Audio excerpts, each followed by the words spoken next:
नमस्कार। अब बजट की कड़ी में हम लोग केंद्रीय बजट को देखें। अब नेक्स्ट जो है हम बिहार के बजट को देखते हैं, क्योंकि बिहार से रिलेटेड जो भी एग्जाम है, बीपीएससी, बिहार एसएससी या बिहार और बीपीएसएससी या बिहार से संबंधित अन्य जो भी एग्जाम है, सब में इससे बहुत ज़्यादा मात्रा में क्वेश्चन पूछा जाता है। तो इसलिए आज हम लोग चर्चा करेंगे बजट 2023-24 बिहार सरकार का। ठीक है, आइए स्टार्ट करते हैं। हाँ।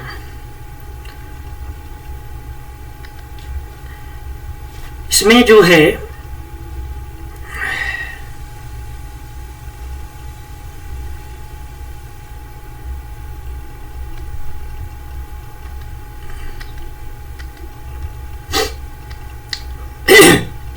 बिहार बजट 23-24 का आर्थिक रूपरेखा देखते हैं। बिहार लगातार उच्च आर्थिक वृद्धि दर हासिल कर रहा है और करने वाले राज्यों में से एक है। कोविड महामारी के कारण से वित्तीय वर्ष 2020-21 में राज्य के लिए आर्थिक मंदी का वर्ष था, परंतु इस आर्थिक मंदी को तेजी से उबरने वाला राज्य है बिहार, जहां वित्तीय वर्ष जो है 2021-22 इसका वास्तविक डाटा आ चुका है। 2021-22 में वैश्विक आर्थिक वृद्धि दर 6% दर्ज हुआ। इसी वर्ष देश की आर्थिक वृद्धि दर 8.7% रही, जबकि बिहार का आर्थिक विकास दर 10.98% दर्ज हुआ। यह वृद्धि दर भारत के विकास दर से कितना ज्यादा है? 2.28% ज्यादा, और वैश्विक विकास दर से 4.98% ज्यादा है। वित्तीय वर्ष 2022-23 एवं वित्तीय वर्ष 23-24 में भी बिहार आर्थिक वृद्धि दर 2.5 अंकों में होने का अनुमान है। आगे जो बिहार की आर्थिक दर की बात है, इसमें एक चीज गौर करने की है, जो 2021-22 का अभी लोग अपना लोग देखते आ रहे हैं, सेंट्रल बजट में भी पढ़े हैं इन चीजों को। जो अभी जो डाटा है, वास्तविक डाटा जो होगा वो वित्तीय वर्ष 2021-22 का, जिसमें आर्थिक वृद्धि दर कितना आया? 10.98%, 10.98%, और बजट अनुमान 22-23 में कितना है? 10.34%, और 23-24 के लिए जो बजट अनुमान लगाया गया है, आर्थिक वृद्धि दर कितना रहेगा? आर्थिक वृद्धि दर 15.24% रहेगा। 15.24% रहेगा। ठीक है, 15.24% रहेगा। नेक्स्ट की अगर हम बात करें तो नेक्स्ट जो है बिहार बजट 2023-24 का राजकोषीय अभिविन्यास। इसमें एक बार जो है पहले 2004 से 10 तक जो है बिहार जो है, एक मिनट, हाँ, 2004-05 वित्तीय वर्ष 2004-05 से वित्तीय वर्ष 2018-19 तक बिहार जो है राजस्व अधिशेष अर्जित करता रहा है। राजस्व अधिशेष अर्जित करता रहा है।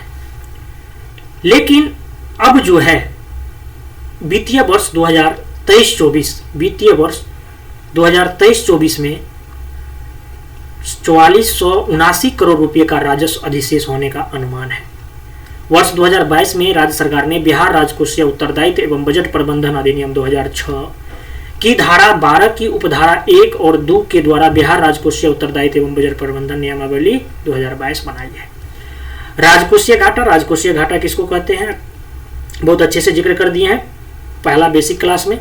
आप लोग उस वीडियो को अगर नहीं देखे हैं तो पहले जाके उन्हें देखिए, फिर ये देखने आइए। इसी वीडियो को समझने के लिए हम लोग जो है जिक्र किए थे।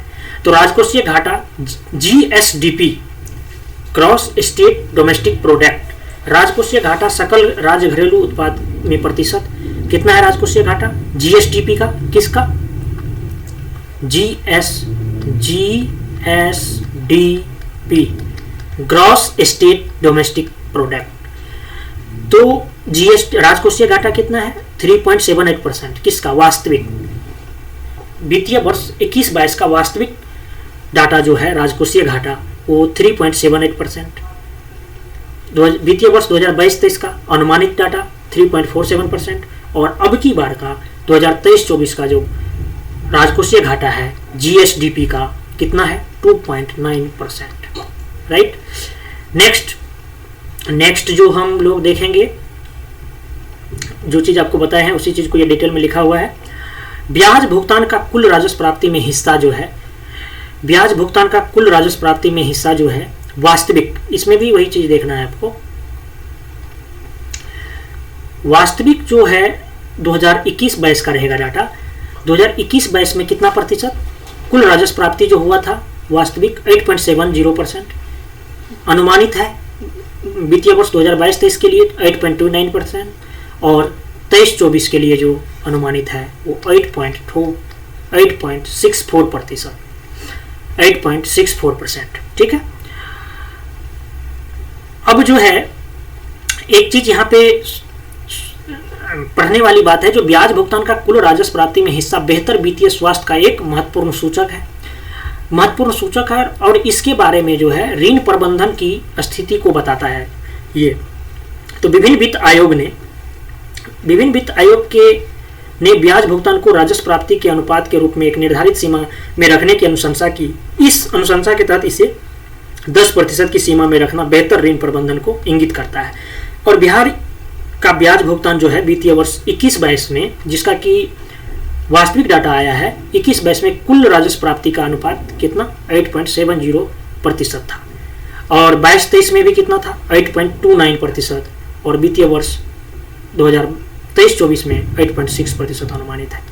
तो वित्त आयोग के अकॉर्डिंग ये मतलब सही दिशा में जा रहे हैं। किस मामले में सही दिशा में जा रहे हैं, किस मामले में, तो ऋण प्रबंधन की स्थिति में। नेक्स्ट आपको प्राप्ति के बारे में, राजस्व प्राप्ति जो होता है उसके बारे में मैंने जिक्र किया ही था सेंट्रल बजट में। और इसमें भी जो है 2021-22 में जो ये डाटा है 2021-22 में कितना है 1,99,270 करोड़ रुपये जो है प्राप्त हुआ था राजस्व प्राप्ति। और 22-23 में जो है 2,37,892 और 23-24 में जो अनुमानित है कितना 2,62,085 रुपया। नेक्स्ट ये जो है राजस्व प्राप्ति, ठीक है, राजस्व प्राप्ति, और उन्हीं चीजों के बारे में यहाँ पे जिक्र भी है। ठीक है। अब जो है यहाँ पे एक चीज ध्यान देना, जो वित्तीय वर्ष 2023-24 में राज्य सरकार की कुल आय यानी प्राप्ति जो है राजस्व प्राप्ति 2,12,326.97 करोड़ रुपये तथा पूंजीगत प्राप्ति, आपको बताए थे जो बजट में जो प्राप्ति होता है राजस्व प्राप्ति और पूंजीगत प्राप्ति जो है 49,758 करोड़ रुपये होने का अनुमान है। ठीक है, आगे देखते हैं। और इस वर्ष जो है कुल प्राप्तियों में राजस्व प्राप्ति का हिस्सा जो है 81.1% है, जो वित्तीय वर्ष 22-23 में 82.69% अनुमानित था। ठीक, उससे थोड़ा कम है। राजस्व संग्रह की संरचना पे अगर हम बात करें, राजस्व संग्रह की संरचना वित्तीय वर्ष 22-23 की कुल राजस्व प्राप्तियों में कर राजस्व का हिस्सा जो है वो 71.79% रहने का अनुमान है। और कर भिन्न राजस्व जो कि कर से प्राप्त नहीं हुआ है, ठीक है, नॉन टैक्स रेवेन्यू, क्या नॉन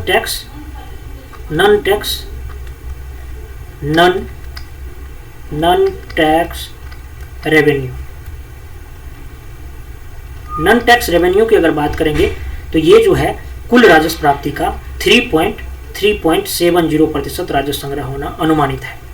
ये सारा अनुमानित डाटा है 22-23 के लिए। ठीक है, अब देखिए बिहार की कुल प्राप्ति की प्रवृत्ति जो है, इसमें अगर बात करेंगे तो आप ध्यान देते चलिएगा 20% जो है केंद्र सरकार से सहायता अनुदान जो है कितना है 20% है।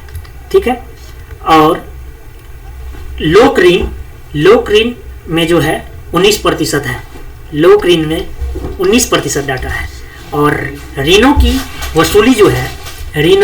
वसूली इसमें देखिए आप, जो ये जो है ऋण की वसूली जो है, इसका जो डाटा है ये आप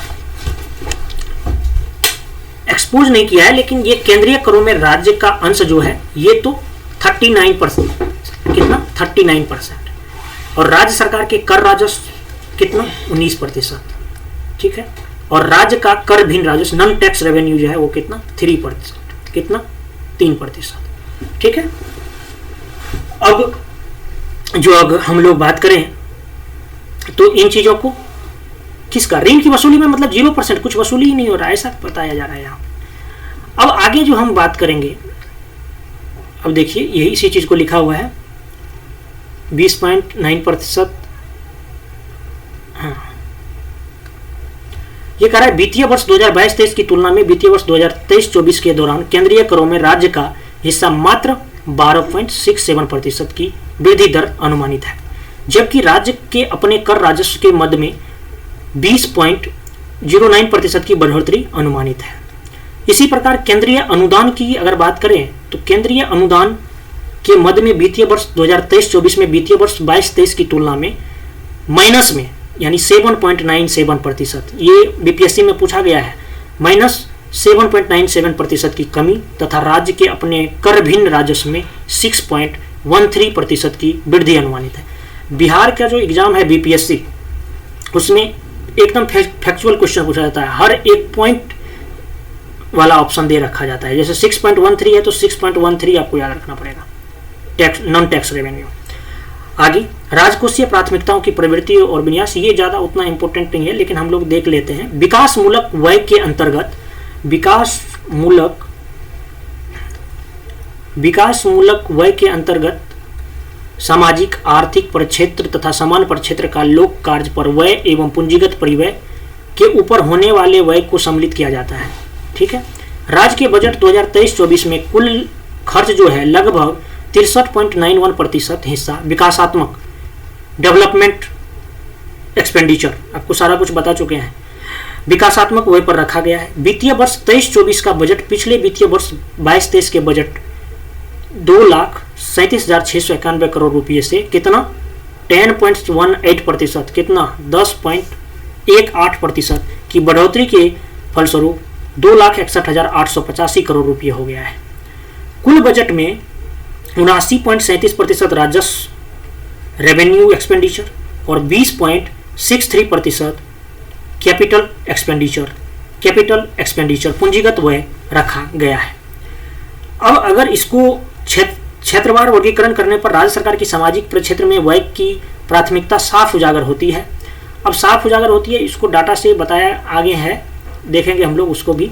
सामाजिक सेवाओं पर सबसे ज़्यादा खर्च किया जाता है अपने बिहार में 38.14%, 38.14% खर्च जो है करना कितना है, मतलब अनुमान लगाया गया है। आर्थिक सेवाओं पर कुल बजट का 24.01% खर्च करने का प्रावधान अनुमानित है। कुल खर्च में सामान्य सेवाओं पर 28.38% खर्च अनुमानित है, जबकि लोक ऋण की अगर बात करेंगे तो उस पर 9% और वित्तीय वर्ष 23-24 में महत्वपूर्ण स्कीमों में उपबंधित राशि को जो है आगे 8वां विवरण में हम लोग देखेंगे उन चीज़ों को। राज्य सरकार के प्राथमिकताओं के अंतर्गत 7 निश्चय 2, ये क्वेश्चन पूछा गया है बीपीएससी में। 7 निश्चय 2 में कुल कितना खर्च, तो 5,000 करोड़ रुपये का उपबंध है, ठीक है। आगे हम लोग देखेंगे जो कहाँ पे इसका भी 7 निश्चय का जो योजना है उनमें किसमें कितना कितना गया है। अब देखते हैं क्षेत्रवार खर्च की संरचना, वेरी वेरी इंपॉर्टेंट है, ये ध्यान में रखना है अपना लोगों को। इसमें आर्थिक सेवा पे कितना, आर्थिक सेवा पे 24%, अनुदान में सहायता एवं अनुदान 0%, लोक ऋण पे 9%, ऋण एवं पेशगियां 0.5%, सामान्य सेवाएं पे 28%, सामाजिक सेवा पर 38%, ठीक है। एकदम फैक्चुअल है, इसको रखना पड़ेगा। ये जो अपना लोग देखे थे कहाँ कहाँ कितना खर्च होता है। अब जो है कुल खर्च की प्रवृत्ति राशि में जो है, तो यहाँ जो 2020-21 की जब भी बात करेंगे तो ये जो बात करेंगे बजट में सारा का सारा वित्त वर्ष की ही बात करेंगे, ठीक है। तो वित्त वर्ष 20-21 की अगर बात करेंगे तो ये जो आएगा क्या आएगा, वास्तविक डाटा होगा। ये वास्तविक डाटा कितना है, कितना खर्च किया गया है, 1,93,123। 2022-23 में ये अनुमानित है 2,37,691 और 23-24 में 2,61,885 करोड़ रुपया खर्च किया जाने का अनुमान है। ठीक है, अब आपको बताए थे development, non development basic class में, विकासात्मक और गैर विकासात्मक खर्च में कितना हुआ है। तो आप देखिए ये 3 डाटा जो है ना, तो आपको एकदम याद रख लेना है। जो 3 डाटा जब ये दिख रहा है तो इसमें से ये जो है 21-22 का तो वो वास्तविक होगा। वास्तविक में जो है आप देख लीजिए 20-21 में 1,34,57 और इसमें जो है गैर विकासात्मक में 59,066 और उसके बाद जो अगर देखा जाए तो ये अनुमानित है 22-23 में 1,60,144। उसके बाद 23-24 में जो है उससे भी बढ़ा दिया गया है 1,67,375 करोड़ रुपया। तो ये अनुमानित है 23-24 में, 23-24 के बजट में जो है ये अनुमानित है। ठीक है, और इसमें जो है विकासात्मक खर्च ज़्यादा है। हालांकि जैसे जैसे आप देख रहे हैं जो बजट जो है, बजट का दायरा बढ़ता जा रहा है, तो वो दोनों पे इफेक्ट आया है। जैसे कि यहाँ पे भी देखिए बढ़ा है, यहाँ पे भी बढ़ा है, यहाँ पे भी बढ़ा है और गैर विकासात्मक खर्च में भी बढ़ा है 94,510 अब की बार अनुमानित है 23-24 में। ठीक है, नेक्स्ट राजस्व एवं पूंजीगत व्यय। राजस्व एवं पूंजीगत व्यय, revenue expenditure and capital expenditure. तो रेवेन्यू एक्सपेंडिचर राजस्व व्यय की अगर जहां तक बात करें तो वित्त वर्ष 21-22 का जो ये है 1,59,220, ये क्या है, राजस्व खर्च है। राजस्व खर्च है 1,91,957, ये जो है 2022-23 का, हाँ 2022-23 का अनुमानित है इतना खर्च होगा राजस्व व्यय में। और 2,07,848 ये जो है 23-24 के लिए अनुमानित है। ठीक है, अनुमानित डाटा है। ठीक है, अब जो है पूंजीगत कैपिटल एक्सपेंडिचर की अगर जहां तक बात करें 33,903 जो है वास्तविक डाटा है, यानी 21 वित्त वर्ष 21-22 का। 45,735 जो है बजट अनुमान 22-23 का और 54,037 जो है ये 23-24 का अनुमानित है। ठीक है, नेक्स्ट ऋण प्राप्ति की रूपरेखा की बात करें तो ये जो ऋण जो प्राप्त होता है ये 15वें वित्त आयोग की अनुशंसा के अनुसार वित्तीय वर्ष 23-24 के लिए कुल बकाया ऋण को सकल राज्य घरेलू उत्पाद के अनुपात का 40.4% की सीमा में रखना है, ऐसा बताया गया है। राज्य सरकार द्वारा इन चीज़ों पे बजट जो है 23-24 में सकल राज्य घरेलू उत्पाद में कुल बकाया ऋण का अनुपात कितना कर आकलित किया है, 37.81%, 37.81% आकलित है। और इसका प्रमाण ये भी है कि जैसे कि 20-21 का जो वास्तविक डाटा आया है तो वो उसमें कितना बताया गया है 38.12%, यानी 38.12% की तुलना में वर्ष 22-23 में कम होकर कितना हो गया ये 38.05% और फिर घटा करके 23-24 में जो है कितना लिया गया, अनुमान किया गया है 37.81% रहने का अनुमान है। क्या रहने का अनुमान है, सकल राज्य घरेलू उत्पाद के अनुपात का बकाया जो है, बकाया ऋण जो है वो कितना है 37.81% रहने का अनुमान लगाया गया है। ठीक है, नेक्स्ट वित्तीय वर्ष 23-24 में कुल लोक ऋण 49,326 करोड़ रुपए के अनुमान लगाया गया है। लोक ऋण को राज्य के विकासात्मक खर्च के ऊपर खर्च करने की बजटीय उपबंध किया गया है। उसके बाद अगर बात करें तो राज्य सरकार जो है राशि का खर्च करके सामाजिक न्याय की प्रतिबद्धता को फलीभूत करेगी, ऐसा बताया गया है। कुल बकाया ऋण अगर बात करें, कुल बकाया ऋण, हाँ कुल बकाया ऋण की प्राप्ति राशि जो है, कुल बकाया ऋण, तो बकाया ऋण जो है ये 2,57,510 है, 2,83,596 वित्त वर्ष 2022-23 का है और 3,24,762 जो है ये वित्त वर्ष 23-24 का अनुमान किया गया है। नेक्स्ट कुल बकाया ऋण सकल राज्य घरेलू उत्पाद के अनुपात में, सकल राज्य घरेलू उत्पाद के अनुपात में अभी तो देखे ही जो वास्तविक डाटा जो था 38.12% था, तो उसके बाद 22-23 के लिए 38.05% और 23-24 के लिए कितना 37.81% और वित्त आयोग के अनुसार कितना बताया गया है, किससे कम रखना चाहिए 40.04% से कम रखना चाहिए। नेक्स्ट अब बिहार बजट 2023-24 में राज्य सरकार द्वारा कई प्राथमिकताएं निर्धारित की गई है, जिसमें कौन कौन से हैं, निम्नलिखित जो है ये प्रमुख है। ठीक है, बिहार बजट 2023-24 में राज्य सरकार द्वारा कई प्राथमिकताएं निर्धारित की गई हैं, जिनमें ये सब जो है ये प्रमुख है। प्रमुख कौन कौन है? प्रमुख है युवा एवं रोजगार, अनवरत महिला सशक्तिकरण, अल्पसंख्यक कल्याण, पुलिस बल का सुदृढ़ीकरण एवं आधुनिकीकरण, कृषि एवं ग्रामीण विकास, हरित विकास, आधारभूत संरचना एवं औद्योगिक विकास, शहरी विकास, ये सब प्रमुख है। आगे, आत्मनिर्भर भारत के 7 निश्चय 2, इससे मेंस में निश्चित रूप से क्वेश्चन पूछा जाता है। ठीक है, प्रीलिम्स में भी रहता है लेकिन मेंस में ज्यादा रहता है। आत्मनिर्भर बिहार के 7 निश्चय, आत्मनिर्भर बिहार के 7 निश्चय 2, वित्तीय वर्ष 23-24। कितना खर्च किया गया? 5,000 करोड़ रुपया, पूछा भी था ये। न्याय के साथ विकास के सिद्धांत के प्रति अपनी प्रतिबद्धता कायम रखते हुए बिहार के विकास के लिए सुशासन के कार्यक्रम के तहत 7 निश्चय 2 को लागू किया गया है। फाइनेंशियल ईयर वित्तीय वर्ष 23-24 में 7 निश्चय 2 अंतर्गत कुल कितना 5,000 करोड़ रुपए का उपबंध किया गया है। 7 निश्चय जो है, 7 निश्चय 2 में कौन कौन सा आता है? 7 निश्चय 2 पहला है युवा शक्ति बिहार की प्रगति। क्या है? युवा शक्ति बिहार की प्रगति। इसमें क्या क्या है? इसमें युवाओं के लिए राज्य के प्रत्येक ITI, राज्य के प्रत्येक औद्योगिक प्रशिक्षण संस्थान ITI में गुणवत्ता बढ़ाने की योजना के वर्तमान में प्रशिक्षण हेतु 23 पाठ्यक्रमों का चयन किया गया है तथा प्रशिक्षण पूर्ण करने के पश्चात प्रशिक्षित छात्रों को रोजगार उपलब्ध कराने हेतु टाटा टेक्नोलॉजी द्वारा 20 औद्योगिक भागीदार इंडस्ट्री पार्टनर्स को चिन्हित किया गया है। प्रथम चरण में चयनित 60 औद्योगिक प्रशिक्षण संस्थानों में से 20 संस्थानों में 9 पाठ्यक्रमों का प्रशिक्षण जो है ये अप्रैल 2023 से प्रारंभ किया जाना प्रस्तावित है। ठीक है, ये टोटल एक आपको लाइन बाय लाइन पढ़ना पड़ेगा क्योंकि इसमें पूछा जाता है, एकदम टू द पॉइंट क्वेश्चन पूछता है। नेक्स्ट जो है, राज्य के प्रत्येक पॉलिटेक्निक संस्थानों में गुणवत्ता बढ़ाने की योजना।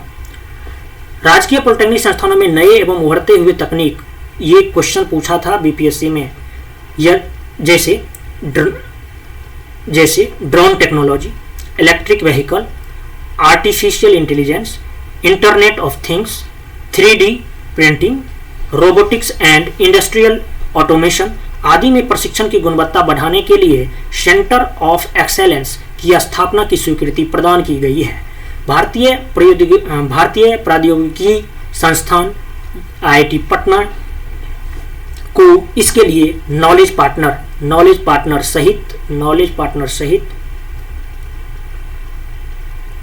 सहित कार्यान्वयन एजेंसी मनोनीत किया गया है। इसके लिए 23-24 में, वित्त वर्ष 23-24 में 90 करोड़ रुपए का प्रावधान किया गया है। नेक्स्ट, चिकित्सा विश्वविद्यालय की स्थापना। राज्य में चिकित्सा शिक्षा को सुदृढ़ करने हेतु एक चिकित्सा विश्वविद्यालय की स्थापना की गई है। इसके लिए आर्यभट्ट ज्ञान विश्वविद्यालय पटना के परिसर में स्थल उपलब्ध कराया गया है। ठीक है, इस हेतु कितने पदाधिकारी? इस हेतु 32 पदाधिकारी एवं कर्मचारी के पदों का सृजन किया गया है। नेक्स्ट, बिहार अभियंत्रण विश्वविद्यालय की स्थापना। राज्य में तकनीकी शिक्षा के उन्नयन एवं विकास हेतु बिहार अभियंत्रण विश्वविद्यालय अधिनियम 2021 द्वारा बिहार अभियंत्रण विश्वविद्यालय की स्थापना की गई। किसके द्वारा? बिहार अभियंत्रण विश्वविद्यालय अधिनियम 2021 के द्वारा बिहार अभियंत्रण विश्वविद्यालय की स्थापना की गई और इस विश्वविद्यालय के कार्यों के लिए भी 32 पदाधिकारियों एवं कर्मचारियों के पदों का सृजन किया गया है। नेक्स्ट है बिहार खेल विश्वविद्यालय की स्थापना। बिहार में खेलकूद को बढ़ावा देने हेतु अंतर्राष्ट्रीय क्रिकेट स्टेडियम एवं स्पोर्ट्स एकेडमी राजगीर के परिसर में एक खेल विश्वविद्यालय की स्थापना की जा रही है। बिहार खेल विश्वविद्यालय के सुगम संचालन हेतु विभिन्न कोटि के 31 पदों का सृजन किया गया है। नेक्स्ट है उद्यमिता एवं विकास हेतु अनुदान या प्रोत्साहन। राज्य के युवाओं के बीच उद्यमिता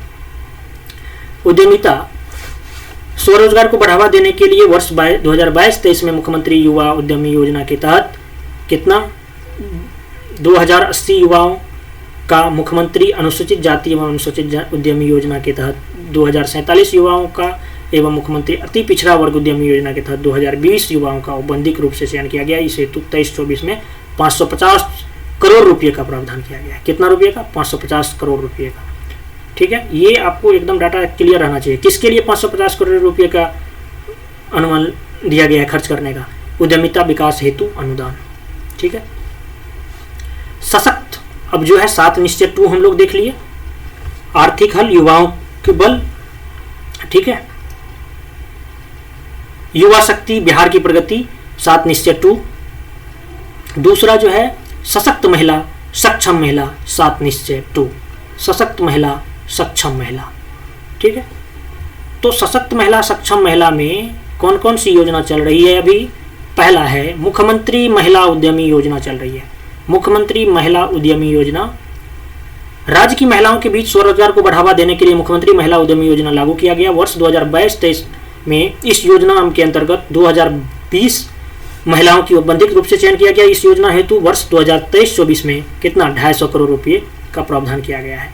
उच्चतर शिक्षा हेतु महिलाओं का प्रोत्साहन, शिक्षा हेतु प्रेरित करने के लिए इंटर पास होने पर यानी उत्तीर्ण होने पर अविवाहित महिलाओं को 25,000 रुपये तथा स्नातक यानी ग्रेजुएट जो भी स्नातक उत्तीर्ण होने पर जो भी महिलाएं हैं उन्हें, कोई भी कास्ट के हो, उन्हें 50,000 रुपये की आर्थिक सहायता दी जाती है।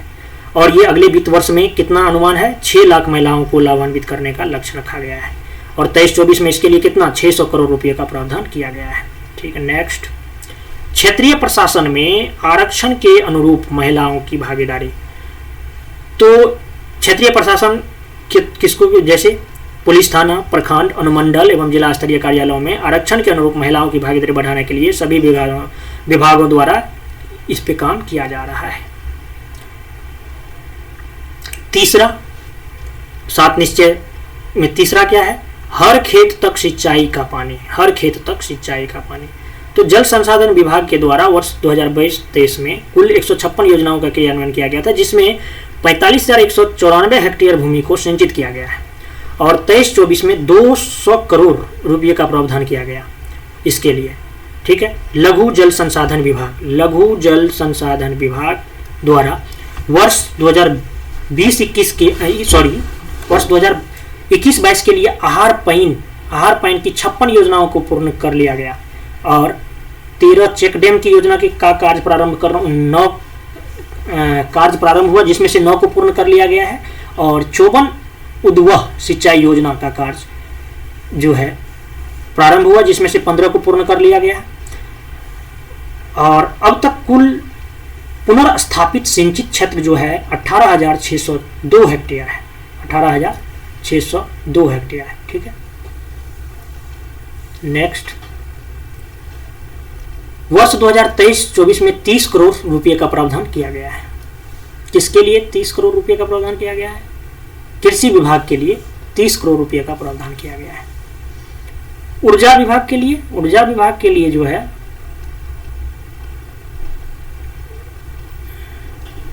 ऊर्जा विभाग के लिए जो है विद्युत उपकेंद्र निर्माण अंतर्गत निर्धारित लक्ष्य और ट्रांसफार्मर अधिष्ठापन अंतर्गत निर्धारित लक्ष्य हेतु 95,916 के खर्च करने की विरुद्ध उपलब्धि जो है 93,420।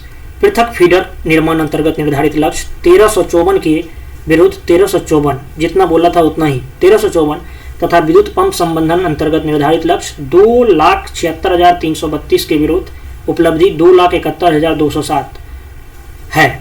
2023-24 में 300 करोड़ रुपए का प्रावधान किया गया है। किसको? ऊर्जा विभाग को। अब 7 निश्चय में चौथा जो है वो है स्वच्छ गांव समृद्ध गांव। स्वच्छ गांव समृद्ध गांव। ठीक है, अब इससे जो है गांव से रिलेटेड जो भी योजना है उसे ही कार्यान्वित करने का अनुमान है। सभी गांवों में सोलर स्ट्रीट लाइट लगाने का बात चल रही है। और इस योजना के लिए 2023-24 में 392 करोड़ रुपए का प्रावधान किया गया है। ठोस एवं तरल अपशिष्ट प्रबंधन, इसके लिए भी 2022-23 तक लक्षित 4250 ग्राम 57,028 वाट के विरुद्ध 2428 पंचायतों और 32,145 वार्डों में कार्य प्रारंभ हो रहा है। अच्छा, अभी बिहार में टोटल वार्डों की संख्या अगर बात करेंगे तो 57,028 वार्ड है। ये भी ध्यान रख लीजिए, क्योंकि ये डाटा एकदम तथ्यात्मक रहता है और इसमें कोई, और टोटल गांव 4250 ग्राम लक्षित गांव है, ये 4250 ग्राम, और 57,028 वार्ड जो है लक्षित है, जिसमें कि ठोस एवं तरल अपशिष्ट प्रबंधन के काम किया जाएगा।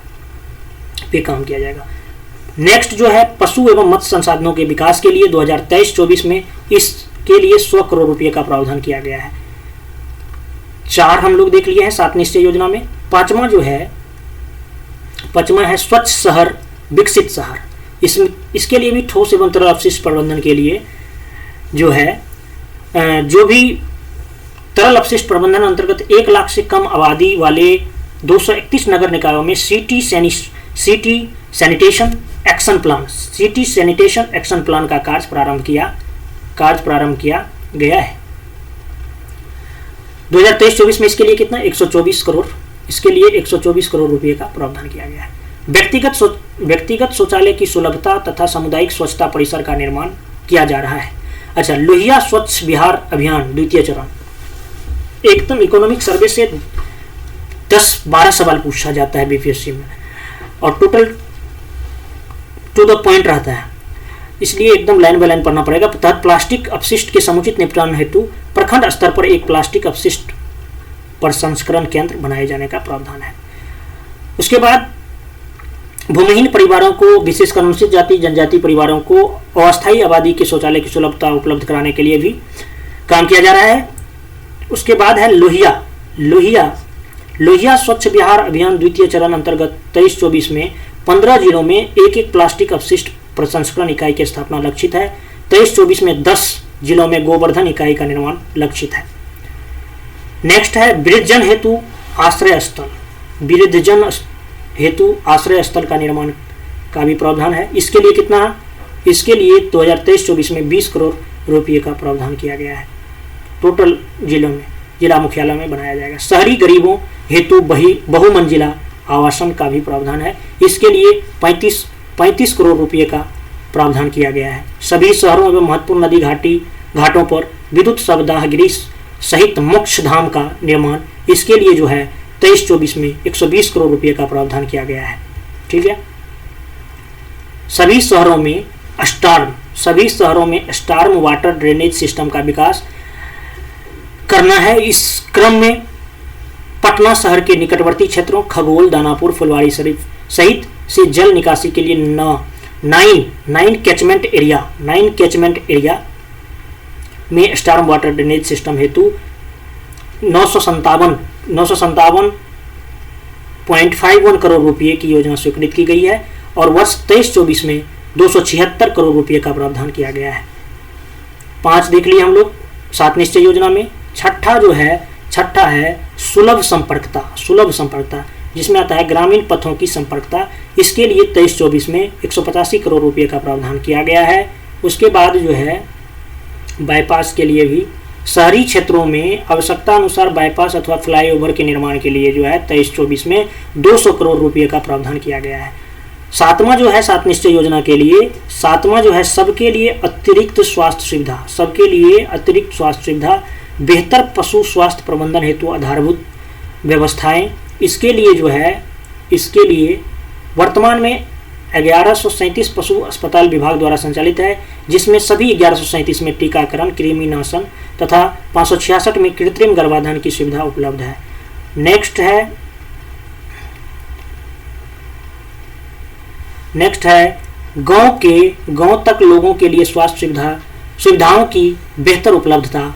तो इसके लिए जो है कुल 13,451 स्वास्थ्य उप केंद्र, health and wellness centre, anganwadi केंद्र स्पोक्स के रूप में क्रियाशील है। और अब तक 28 लाख से अधिक व्यक्तियों को परामर्श दिया गया है। स्वास्थ्य संस्थानों और बेहतर एवं विस्तारित बनाया जाना। 231 विधानसभा क्षेत्रों में एक अतिरिक्त प्राथमिक स्वास्थ्य केंद्र एवं 5 स्वास्थ्य उपकेंद्र, हेल्थ एंड वेलनेस सेंटर के निर्माण हेतु कार्यवाही जो है प्रगति पर है। अच्छा, ये जो योजना है बाल हृदय योजना, इसे भी पूछा गया है, शायद कांस्टेबल का जो एग्जाम होता है उसमें था। राज्य में हृदय में छेद के साथ जन्मे बच्चों के लिए जो है इलाज के लिए 1 अप्रैल 2021 से यह योजना शुरू किया गया था, बाल हृदय योजना। इसके तहत दिनांक 23 जनवरी 2023 तक 700 से अधिक बच्चों को शल्य चिकित्सा के लिए सफल इलाज के लिए अहमदाबाद में कराया गया था। और इसका जो है वित्तीय वर्ष 23-24 में भी कुल 460 करोड़ रुपए का प्रावधान किया गया है। अब आगे देखिए क्या है। आगे जो है वित्तीय वर्ष 23-24 में महत्वपूर्ण स्कीमों, महत्वपूर्ण योजनाओं में कितना राशि उपबंध किया गया है उसके लिए है। जो महत्वपूर्ण है उन्हीं पे हम लोग गौर करेंगे। जो समग्र शिक्षा यानी सर्व शिक्षा अभियान के लिए 16,131 करोड़ राशि आवंटित किया गया है यानी अनुमानित है। प्रधानमंत्री आवास योजना ग्रामीण 67,789। मनरेगा के लिए 3852। प्रधानमंत्री पोषण शक्ति निर्माण यानी मध्याह्न भोजन योजना 3654। नेक्स्ट, राष्ट्रीय ग्रामीण आजीविका मिशन 2100 करोड़ रुपया, 2100 करोड़ रुपया। नेक्स्ट, हर खेत तक सिंचाई का पानी 7 निश्चय 2 का ही है 840 crore. Bihar student credit card योजना 690 करोड़। उसके बाद अमृत का full form Atal mission for rejuvenation and urban transformation, इसके लिए 604। मुख्यमंत्री प्रोत्साहन योजना 7 निश्चय 2 के लिए 600 crore. Clear.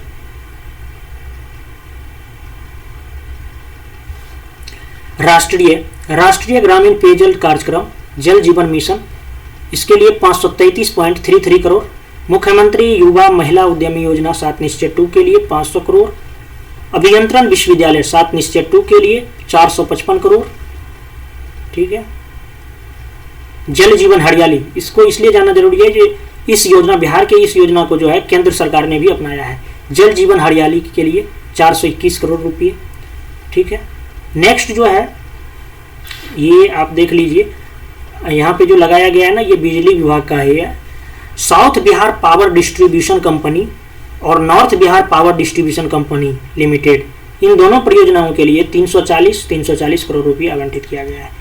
Bihar state power transmission company limited के लिए 336.52 करोड़। महादलित के विकास के लिए कितना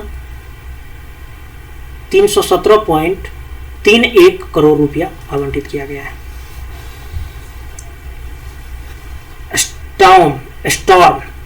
स्टॉर्म वाटर ड्रेनेज सिस्टम 7 निश्चय 2 का ही भाग है, इसके लिए 276 करोड़ रुपया। ठीक है। नेक्स्ट देखिए, मुख्यमंत्री कन्या विवाह योजना, मुख्यमंत्री कन्या विवाह योजना के लिए 220.43 करोड़ रुपये। आगे कृषि बाजार का विकास, जो कि नाबार्ड के द्वारा ये योजना चलाया जाता है, जिसमें कि राज्य सरकार का भी भाग होता है, उसके लिए 200 करोड़ रुपया।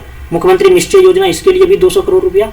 7 निश्चय 2 सुलभ संपर्कता, इसके लिए भी 200 करोड़ रुपया। Doctor APJ Abdul Kalam science city कहाँ पे बन रहा है, मोइनुल हक स्टेडियम के पास में बन रहा है, सैदपुर में। 200 करोड़ रुपया इसके लिए भी आवंटित किया गया है। उसके बाद नेक्स्ट,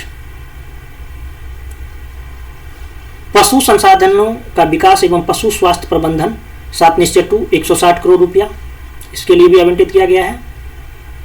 खेल कूद के लिए कितना किया गया है 136.50 करोड़ रुपया। मेडिकल कॉलेज एवं अस्पताल के लिए 135.51 करोड़ रुपया आवंटित किया गया है। ठोस एवं तरल अपशिष्ट प्रबंधन 7 निश्चय 2 के लिए 124 करोड़। राष्ट्रीय खाद्य सुरक्षा mission, national food security mission 122 crore. उसके बाद मोक्ष धाम का निर्माण 7 निश्चय 2 राज्य की राजधानी 120 करोड़, 100 करोड़ वाला है। इको पर्यटन एवं पार्क का विकास 100 करोड़, इसके लिए भी आवंटित किया गया है। पटना मेट्रो रेल के लिए कितना 100 करोड़ रुपया, 100 करोड़। और इस तरह से टोटल योजना जो है, स्कीम जो है वो 140 के करीब चल रहा है बिहार में, जिसमें कि राजस्व खर्च होता है। ठीक है। नेक्स्ट, रुपया कहाँ से आता है, रुपया, बिहार में रुपया कहाँ से आता है? बिहार में जो रुपया आता है, केंद्र सरकार राज्य का कर भी नॉन टैक्स रेवेन्यू से जो है वो कितना 2.48%, ठीक है। राज्य सरकार के कर राजस्व जो है वो कितना है 18.96%। केंद्र सरकार से सहायता अनुदान सब्सिडी जो मिलता है वो 20.37% मिलता है, ठीक है। इसे और ही ज्यादा बढ़ाने के लिए नीतीश कुमार विशेष राज्य का दर्जा मांग रहा है। लोक ऋण कितना 18.82%, ऋणों की वसूली के द्वारा 0.16%, केंद्रीय करों में राज्य का अंश 39.20% मिलता है। अब यहाँ रुपया ये आता है, अब रुपया जाता कहाँ पे है? बिहार से। रुपया जो जाता है वो सामान्य सेवा के लिए 28.38% और सबसे ज़्यादा सामाजिक वर्ग कार्य में ही जाता है। सामाजिक कार्य में 38.14%, यानी 38.14% जो है सामाजिक कार्य पे जाता है, जो सबसे ज़्यादा खर्च उसी पे होता है। उसके बाद होता है सामान्य सेवा पे, जिसमें कि 28.38%, ऋण एवं पेशगियों के लिए 0.47%, लोक ऋण 9%, सहायता अनुदान और अंशदान 0.01%, आर्थिक सेवाएं 24.01%, ठीक है। नेक्स्ट, तो ये रहा आपका बिहार का बजट, जिसे हम लोग पूरे A to Z her point को देखें, ठीक है। धन्यवाद।